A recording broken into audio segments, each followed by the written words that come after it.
মন্দিরবাজার খেলারামপুরে গুলিবিদ্ধ বিজেপি সমর্থকদের বাড়িতে অগ্নিমিত্রাপল।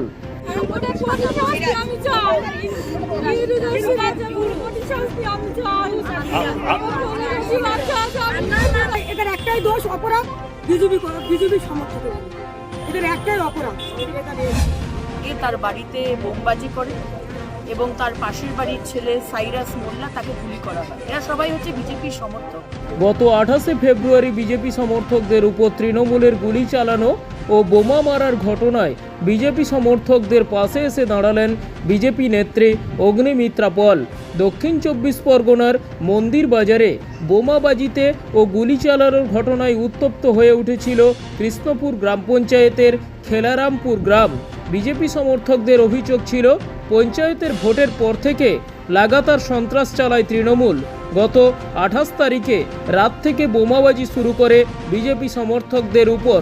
সকাল 8টা নাগাদ বিজেপি সমর্থকদের উপর গুলি চালানোর অভিযোগ লক্ষ্য করা যায়। গুলিবিদ্ধ হয়েছিল সাইরাজ মোল্লা, আহত হয়েছিল এদার আলী মোল্লা। লাগাতার বোমাবাজিতে কয়েকটি ঘরের অ্যাসবেস্টারও ভেঙে চুরমার হয়ে গিয়েছিল। আজ সেখানে বিজেপি কর্মী সমর্থকদের পাশে এসে দাঁড়ালেন বিজেপি নেত্রী অগ্নিমিত্রাপল। খেলারামপুরে নির্যাতিতা ও নির্যাতিত বিজেপি সমর্থকদের সঙ্গে কথা বলেন অগ্নিমিত্রা দেবী। পরে সাংবাদিকদের মুখোমুখি হয়ে অভিযুক্তদের গ্রেপ্তারের দাবি জানান তিনি এবং গ্রেপ্তার না হলে মন্দিরবাজার রাস্তায় দাঁড়িয়ে যানবাহন চলাচল বন্ধ করে দেওয়ার হুমকি দেন অগ্নিমিত্রাপল। আমরা এখানে পঞ্চায়েত গঠন করেছি, বোর্ড গঠন করেছি এবং এখানে আমাদের সাপোর্ট দিয়েছে নির্দল প্রার্থী, তার নাম হচ্ছে মনিজান বিবি।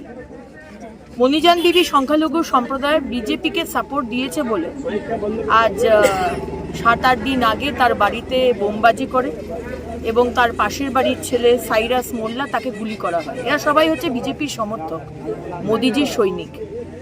এবং এখানে যারা যারা কালপ্রিট, ইউরুস মোল্লা, সিরাজ, নাজিম মোল্লা, মৃত্যুঞ্জয় পাইক, এরা সবাই এখানকার যে বিধায়ক শোনা যাচ্ছে তারই নেতৃত্বে তারা এই বোমবাজিটা করছে। এবং শুধু আমাদের বিজেপির কার্যকর্তাকে মারা হয়েছে না, মানে তার পাশের বাড়ির একজন বয়স্ক চাচা, আপনারা দেখলেন, তার হাত ভেঙে দেওয়া হয়েছে।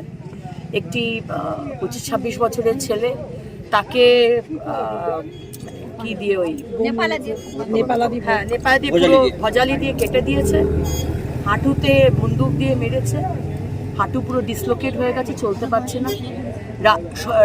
শেডে বোমবাজি করছে বলে রাতের বেলায় বাচ্চা, ছোট কয়েক মাসের বাচ্চা, সে ইনজিওর্ড, তারা এখান থেকে অলরেডি পালিয়ে গেছে। তো এই হচ্ছে আজকে পশ্চিমবঙ্গ আর এই খেলারামপুর গ্রামের এই হচ্ছে অবস্থা।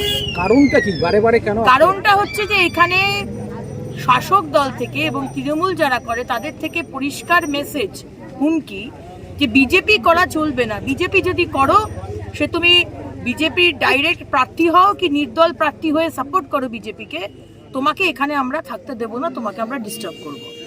এবং খুব অবাক ব্যাপার যে এখানকার যে পুলিশ ছিলেন, ওসি, কি নাম, দেবাশিস, মানে আমরা যা দেখেছি সবসময়তে সারা পশ্চিমবঙ্গেই যেটা দেখি, যে খুন করে, যে মারধর করে, সে টিএমসির যদি সমর্থক বা কর্মী হয় তার শাস্তি হয় না, যাকে মারছে তাদের কেস হয়। এখানেও তাই হয়েছে। এখানেও যাদেরকে মারা হয়েছে, যাদের বাড়ি ভাঙচুর করা হয়েছে, যাদের বাড়িতে বোমবাজি করা হয়েছে, যাকে গুলি মারা হচ্ছে, তাদেরকেই দেখা যাচ্ছে যে পুলিশ কেস দিয়েছে। এবং শুধু তাই নয়, আপনারা সংবাদ মাধ্যম, আমরা দেখতে পেয়েছি জাস্ট 10-15 দিন হলো আমাদের রিপাবলিক বাংলার একটি জার্নালিস্ট এবিপি আনন্দের সুমন দে, তাদের উপরেও কেস দেওয়া হচ্ছে। এবং এখানেও আমাদের অনেকজন সংবাদ মাধ্যমের বন্ধুরা রয়েছেন যাদেরকে আজকে 3 মাস 4 মাস জেল খাটানো হয়েছে। কারণ হচ্ছে আপনারা সত্যি ঘটনাটা, আপনারা পক্ষপাতিত্ব করছেন না, শুধু সত্যি ঘটনাটা আপনারা সামনে আনছেন। তো মুখ্যমন্ত্রী মমতা বন্দ্যোপাধ্যায়, আপনাকে আবার আমি হুঁশিয়ারি দিই, এখানে যারা আক্রান্ত হয়েছেন তারা তো সংখ্যালঘু মানুষ বিজেপি সমর্থন করেই। এই সরকার, মমতা সরকার, সংখ্যালঘুদের ভুল বোঝানোর চেষ্টা করে যে মোদী সরকার সংখ্যালঘু বিরোধী সরকার, মুসলমানদের বিরোধী। ঠিক আছে, কিন্তু আজকের নয়, বহু দিন ধরে, বহু বছর ধরে তারা আছে। যে যাদের বিরুদ্ধে অভিযোগ এখনো তাদের মধ্যে অনেকে গ্রেপ্তার হয়নি। অনেকে গ্রেপ্তার হয়নি না, কেউই গ্রেপ্তার হয়নি, একজন ছাড়া। শুধু এই ইউনুস বলে যে আছে, ইউনুস শুধু সে গ্রেপ্তার হচ্ছে, আর কেউ গ্রেপ্তার হয়নি, কেউ না।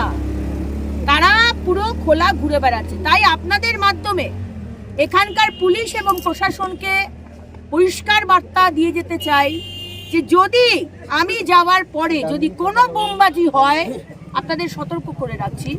পুলিশ আপনাদের দায়িত্ব হচ্ছে ল অ্যান্ড অর্ডার মেনটেন করা, কিন্তু তারপরেও যদি আমার লোকেদের ওপরে বা গ্রামের মানুষের ওপর যদি কোনো রকম অত্যাচার হয়, আমরা কিন্তু অনির্দিষ্টকালের জন্য আপনার এই রাস্তা বন্ধ করে দেবো।